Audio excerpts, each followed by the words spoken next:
अभी तक निचली अदालत में हमने उनकी जमानत लगाई थी, लेकिन वहां से जमानत नहीं हो पाई। हमारे साथी हाई कोर्ट गए, हाई कोर्ट से भी हमारे साथियों को जमानत नहीं मिल रही है। मेरी बात को आगे बढ़ाने से पहले मैं एक छोटा सा एक कहावत, एक किस्सा सुनाना चाहता हूं आप सबको। हमें तो अपनों ने लूटा, गैरों में कहां दम था। हमें तो अपनों ने लूटा, गैरों में कहां दम था। हम आदिवासियों की किस्मत वहां फूटी जहां हमने हमारे ही समाज के कुछ गांडू सांसद और विधायक को हमने लोकसभा और विधानसभा में भेजा।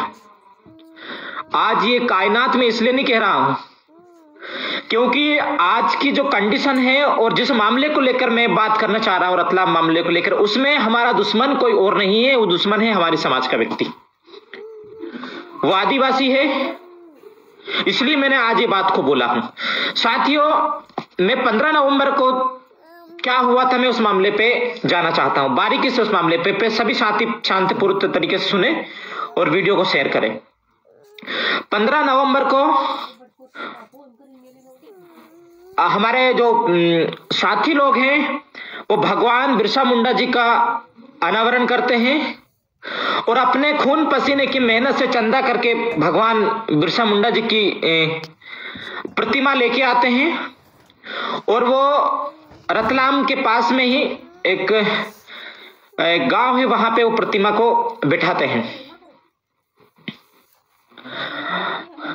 ऐसा नहीं है कि वहां पे हमारे जो साथी लोग हैं, रतलाम के जो साथी लोग, उन्होंने किसी प्रकार से किसी से कोई चंदा लिया राजनीतिक लोगों से या नहीं, अपने मेहनत के पैसे से प्रतिमा के लिए हमारे साथियों ने चंदा भी बकायदा उसकी रसीद काटी, बकायदा हमारे साथियों ने उसका चंदा इकट्ठा किया, फंड भेला किया और तब जाके 65,000 के लगभग में उन्होंने महाराष्ट्र के अंदर से प्रतिमा लेके आए और उसका एक अनावरण था।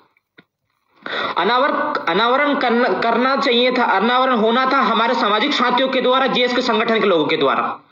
वहां पे सांसद महोदय का उसी दिन कार्यक्रम होता है साइट में, जनजाति गौरव दिवस, हमें उससे कोई आपत्ति नहीं किसी प्रकार से।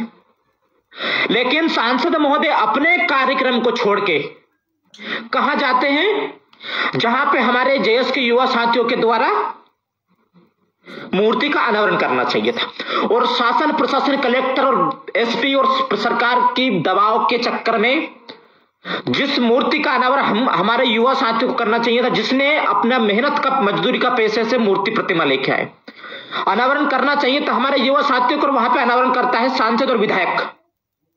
ये मूल जड़ का, ये जो विवाद है वो विवाद का मूल जड़ का कारण ये है। जिस रूट से सांसद महोदय गए वो किसी प्रकार से उनके रूट लाइन पे नहीं था, किसी प्रकार से उस रूट की कोई सूचना नहीं थी। इसके बावजूद भी सांसद महोदय उस कार्यक्रम पे पहुंचे और दबाव बनाकर उस कार्यक्रम का अनावरण किया गया। अब मेरा सवाल है कलेक्टर महोदय से, वहां के जो एसपी है जो व्यवस्था संभाल रहे, जब अनावरण हमारे साथियों को करना था तो आपने सांसद और विधायक को वहां पर क्यों जाने दिया? आपकी व्यवस्था थी, कानूनी व्यवस्था की।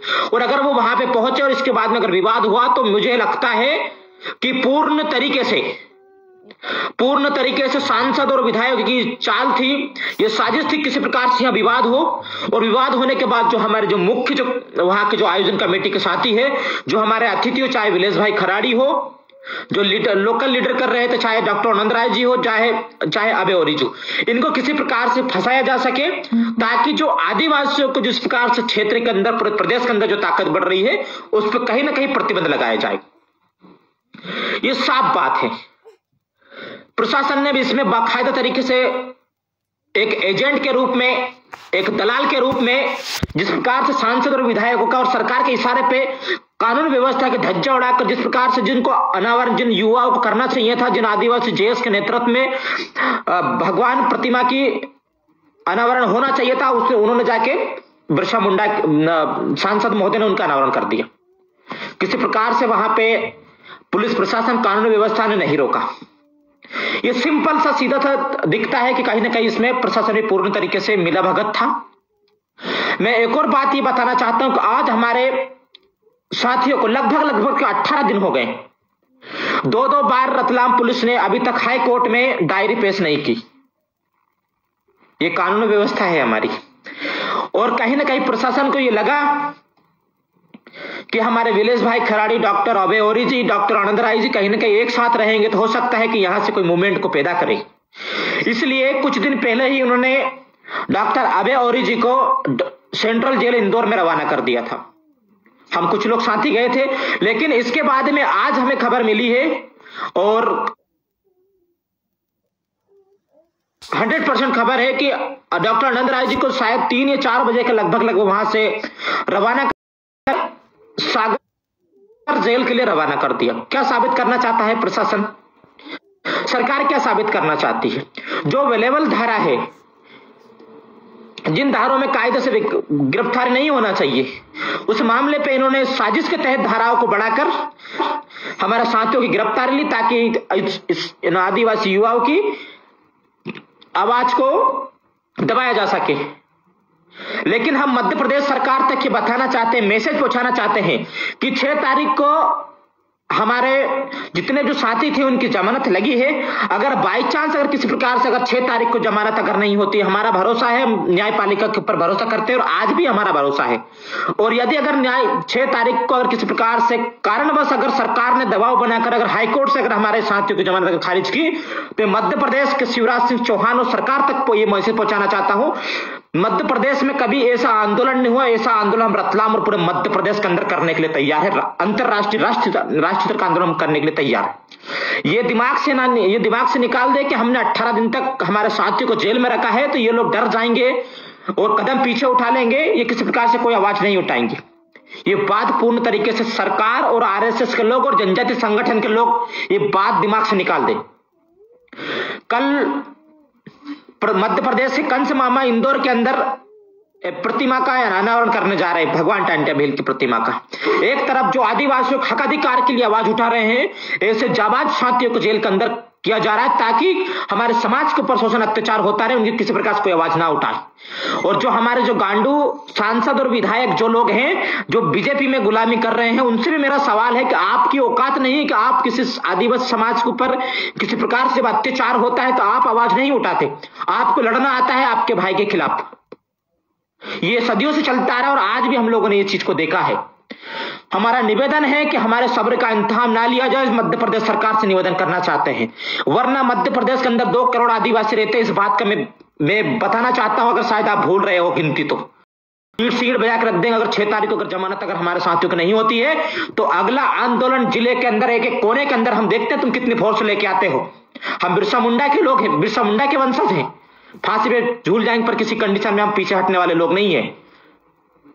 जिस प्रकार से कानून व्यवस्था प्रदेश में बिगड़ रही है, ये सभी के लिए चिंता का विषय है। 2 बार कोर्ट के आदेश को 2 बार होने के बावजूद कोर्ट में हमने याचिका लगाई, 2 बार अभी तक 2 बार हो गए कि रतलाम प्रशासन ने किसी प्रकार से डायरी पेश नहीं की। अगर 6 तारीख को अगर किसी प्रकार से आनाकानी करते हैं तो हर जिले के अंदर हम एक जिले के अंदर राष्ट्रीय स्तर पर आंदोलन तैयारी कर रहे हैं, जिसकी संपूर्ण जिम्मेदारी मध्य प्रदेश के कंस मामा की रहेगी। आप इस प्रकार से हमारे जो लीडरों को दबाकर आप आदिवासियों की आवाज को कमजोर नहीं कर सकते किसी भी कंडीशन में। मध्य प्रदेश के अंदर बड़े बड़े अपराधी जो लोग हैं खुले घूम रहे हैं, उनको किसी प्रकार से कंस मामा के जो जाबाज सिपाही है वो अरेस्ट करने की तैयारी नहीं कर पा रहे हैं। हरदा जिले के अंदर एक आदिवासी भाई को धारदार हथियार से हत्या की जाती है। हत्या के आरोपी के खिलाफ हम लोग आंदोलन करके उनके ऊपर एफआईआर करवाते हैं। 3 महीने से अधिक बीत जाने के बावजूद भी मध्य प्रदेश के कंस मामा की जो पुलिस है, गृह मंत्री जी एक तरफ तो बोलते हैं हम कानून व्यवस्था को मजबूत करेंगे, 3 महीने से अधिक हो गए हरदा के अंदर हत्या के आरोपियों को अभी तक गिरफ्तार नहीं किया है। वो खुले घूम रहे हैं, उनको किसी प्रकार से कोई अरेस्ट करने के लिए कोई व्यवस्था नहीं बनाई जा रही। आदिवासियों को मारने वाला, काटने वाला, गाड़ने वाला बेकायदा तरीके से बेखौफ घूम रहा है, लेकिन जो आदिवासियों की आवाज उठाएगा वो जेल के अंदर डाल दिया जाएगा। ये व्यवस्था है। और एक तरफ तो बोलते हैं हम आदिवासियों के हितैषी हैं, आदिवासियों के हितैषी, इस प्रकार से हितैषी, ये हितैषी पना मामा शिवराज आपके पास रखिए। आप आज जिस प्रकार से पूरे प्रदेश के युवाओं का खून उगल रहा है, हमारा निवेदन है प्रशासन से, सरकार के लोगों से कि बाकायदा तरीके से 6 तारीख को हमारे साथियों की जमानत हो जाने दिया जाए। अगर मध्य प्रदेश को शांतिपूर्ण तरीके से अगर आप देखना चाहते हो तो नहीं तो हम हर एक जिले के अंदर, और जो आदिवासी, जो हमारे विधायक है, जो सांसद है, जो गुलामी कर रहे हो, जो हमारे लोगों के ऊपर जो झूठी एफआईआर करवाए हैं, उनसे भी कहना चाहता हूं, तुम्हारी औकात में तुम सड़क में निकलकर दिखाना। अगर निज जूते के माला तुमको पहनवा दी तो नाम बदल के रख देना। हमने तुमको विधानसभा में किसके लिए भेजा है? ताकि आप आदिवासियों की आवाज उठाओ, ताकि आप आदिवासियों के हक अधिकार के लिए लड़ाई लड़ो। लेकिन ये इसलिए नहीं भेजा है विधानसभा के अंदर आपको कि आप आदिवासी जो हक अधिकार की आवाज उठा रहे हैं, आप उनको जेल के अंदर करवाने का काम को, इसलिए आपको विधानसभा लोकसभा के अंदर नहीं भेजा है। और जिस प्रकार से प्रशासन एजेंट के रूप में काम कर रहा है, उनको कहना चाहता हूं कि सरकार आती रहेगी, जाती रहेगी।